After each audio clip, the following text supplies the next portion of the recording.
தமிழ்நாட்டில் அதிமுக பாஜக கூட்டணி அரசு அமையும். மத்திய உள்துறை அமைச்சர் அமித்ஷா மீண்டும் திட்டவட்டம். விஜயின் தமிழக வெற்றிக் கழகம் உள்ளிட்ட சில கட்சிகளை தேசிய ஜனநாயக கூட்டணியில் இணைக்க முயற்சி. ஆங்கில நாளிதழுக்கு அளித்த பேட்டியில் உள்துறை அமைச்சர் அமித்ஷா விளக்கம். பாஜகவுடன் கூட்டணி இல்லை என்பதில் 1000% உறுதியாக உள்ளோம். தமிழக வெற்றிக் கழகத்தின் கொள்கை பரப்பு பொதுச் செயலாளர் அருண்ராஜ் திட்டவட்டம்.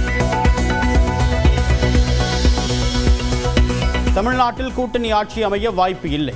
மதிமுக பொதுச் செயலாளர் வைகோ திட்டவட்டம். திராவிட முன்னேற்ற கழகம் அறுதி பெரும்பான்மை அப்சல்யூட் மெஜாரிட்டி பெறும். கூட்டணி அரசு என்ற பேச்சுக்கே இடமில்லாமல் போய்விடும். நான் அப்படி கூட்டணி அரசு வர வேண்டும் என்று விரும்பவும் இல்லை. தமிழ் மக்கள் ஏற்றுக்கொள்ளவும் மாட்டார்கள். தொகுதி மறுசீரமைப்பால் தென்னிந்தியாவில் மக்களவை தொகுதிகளை குறைக்கக்கூடிய திட்டமில்லை என்று அமித்ஷா கூறுவது உண்மையல்ல. காஷ்மீரில் சிறப்பு சட்டத்தை ரத்து செய்ய மாட்டோம் என்று பாஜக முதலில் கூறியதை சுட்டிக்காட்டி திமுக செய்தி தொடர்பாளர் டி.கே. இளங்கோவன் பேட்டி. காஷ்மீர் குறித்த அரசியலமைப்பு சட்ட பிரிவு 370 ரத்து செய்யும் பொழுது அவர்கள் நாடாளுமன்றத்தில் என்ன சொன்னார்கள்? அது குறித்து நாங்கள் பேசவில்லை. அங்கே காஷ்மீர் மக்களுக்கு இடஒதுக்கீடு தொடர்பாக ஒரு சட்ட முன்வடிவை நாங்கள் முன்வைக்கிறோம் என்று சொன்னார்கள். எதை சொன்னாலும் அதிலே பொய் இருக்கும், உண்மை இருக்காது. திருமலா பால் நிறுவன மேலாளர் நவீன் தற்கொலை விவகாரத்தில் விசாரணை வளையத்திற்குள் காவல்துறை துணை ஆணையர் பாண்டியராஜன் கொண்டுவரப்பட்டிருப்பது பரபரப்பை ஏற்படுத்தியிருக்கிறது. தொடர்ந்து சர்ச்சையில் சிக்கி வரும் இந்த பாண்டியராஜனின் பின்னணியை விளக்குகிறது இந்த செய்தி தொகுப்பு.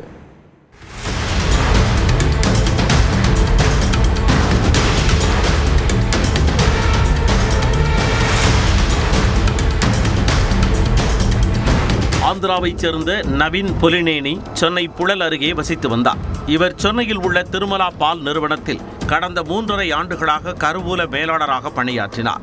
இவர் அந்த நிறுவனத்தில் 40 கோடி ரூபாயை கையாடல் செய்ததாக கொளத்தூர் துணை ஆணையர் அலுவலகத்தில் பால் நிறுவனம் தரப்பில் கடந்த ஜூன் மாதம் 24ஆம் தேதி புகார் அளிக்கப்பட்டது.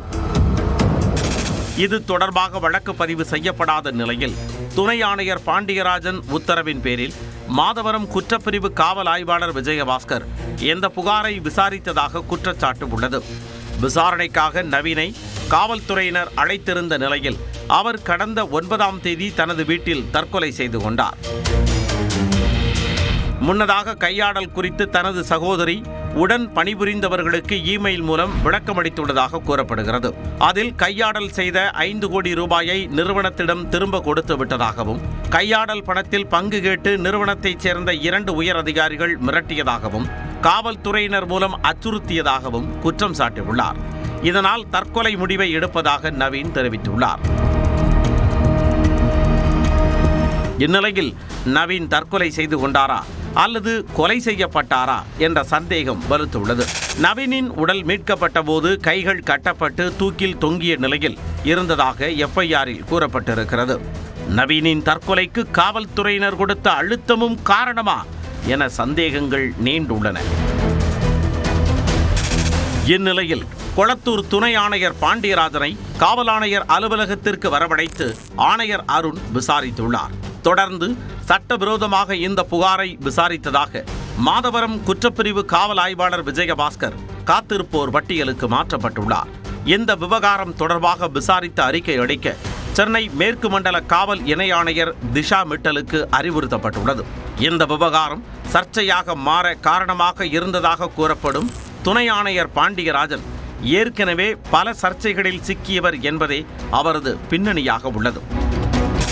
2017ஆம் ஆண்டு ஏப்ரல் மாதத்தில் திருப்பூரில் ஏடிஎஸ்பியாக இருந்த பாண்டியராஜன் டாஸ்மாக் கடைக்கு எதிராக போராட்டம் நடத்திய பெண்களை கன்னத்தில் அறைந்து விரட்டி அடித்தவர்.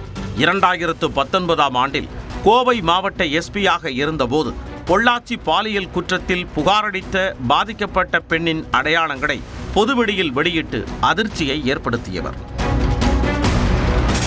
நீதிமன்ற கண்டனத்திற்கு ஆளான பிறகு காத்திருப்பு பட்டியலுக்கு மாற்றப்பட்ட அவர் அதே ஆண்டு ஜூன் மாதத்தில் கரூர் மாவட்ட எஸ்பியாக நியமிக்கப்பட்டார். கரூர் மாவட்டத்தின் எஸ்பியாக இருந்தபோது சிவில் வழக்கு ஒன்றில் பஞ்சாயத்து செய்ததாக இவர் மீது புகார் எழுந்தது. தற்போது திருமலா பால் நிறுவன மேலாளர் தற்கொலை விவகாரத்தில் சட்டவிரோத விசாரணை மேற்கொண்டதாக புகாரில் சிக்கியுள்ளார் பாண்டியராஜன்.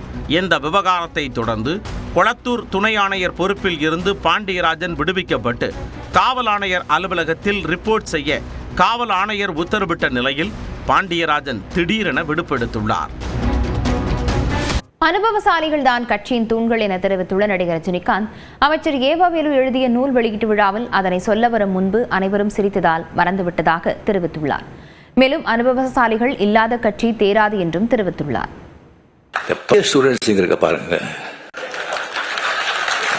அவங்கள சமாளிக்கிறது சாதாரண விஷயம். இங்க ஏகப்பட்ட பழைய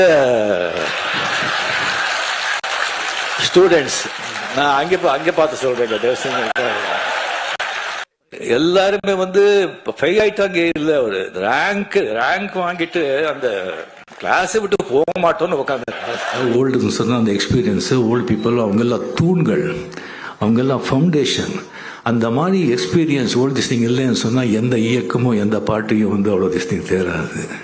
அது தூண்கள் மட்டும் இல்லை, சிகரம் கூட. அந்த மாதிரி சொல்லணும் சொல்லி இது பண்ணிட்டு அந்த எல்லா சிரிப்பு இதில் அதை மறந்துட்டேன். திமுகவில் சீனியர் ஜூனியர் மாணவர்கள் குறித்து கடந்த ஆண்டு ஆகஸ்ட் மாதத்தில் நடைபெற்ற ஏவா வேலு நூல் வெளியீட்டு விழாவில் பேசிய கருத்திற்கு ரஜினிகாந்த் அளித்த விளக்கம்தான் இது. வீரயுக நாயகன் வேள்பாரி நாவல் 1,00,000 பிரதிகளை கடந்து விற்பனையாவதை கொண்டாடும் வகையில் சென்னை சேப்பாக்கத்தில் உள்ள கலைவாணர் அரங்கில் விழா நடைபெற்றது. இதில் நடிகர் ரஜினிகாந்த், இயக்குனர் சங்கர், தமிழ்நாடு நிதித்துறை செயலாளர் உதயச்சந்திரன் உள்ளிட்டோர் கலந்து கொண்டனர்.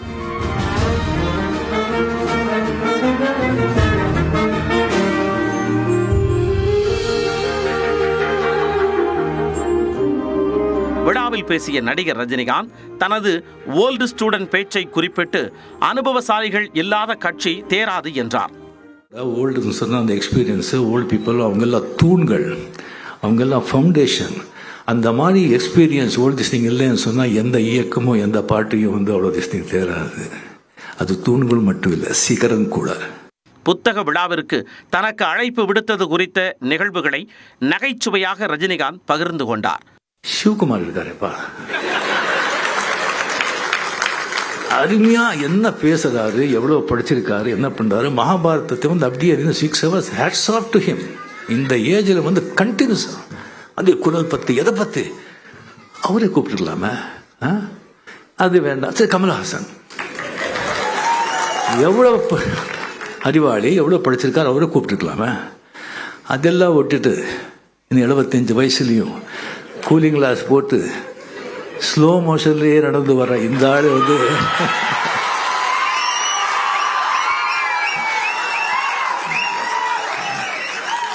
கூப்பிட்டுனாலே அப்படியே சொல்லி யாரும் நினைப்பாங்க. ஜாகிரதைப்பா. ஒரு புத்தகத்தை படித்து கண்ணீர் விட்டு அழுததாக ரஜினி நெகிழ்ச்சியாக கூறினார். யாருக்காக அழுதான்? ஒரு புத்தகம் படமாகவும் வந்தது. அந்த புத்தகம் நான் படித்தேன். அந்த கேரக்டர் ஹீரோ யாருக்காக அழுதான் தெரியாது, பட் அவனுக்காக படம் புக்கு படித்த பிறகு தான் ஒரு 3 நிமிஷம் அவனுக்காக அழுது. அந்த மாதிரி ஒரு புத்தகம். அதுக்கப்புறம் வந்தார்கள் வென்றார்கள் மதன். அது படிக்கும்போது கண்ணில் தண்ணீரில் ரத்தம் வரும்.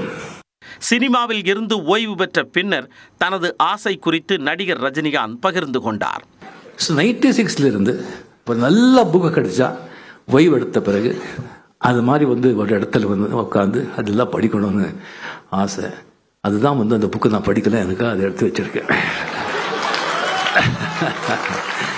அனைவரும் புத்தகங்களை படிக்கும் பழக்கத்தை ஏற்படுத்திக் கொள்ள வேண்டும் என்று கேட்டுக்கொண்ட ரஜினிகாந்த் வேள்பாரி நாவலின் திரை வடிவத்திற்கு அனைவரையும் போல தானும் காத்திருப்பதாக தெரிவித்தார்.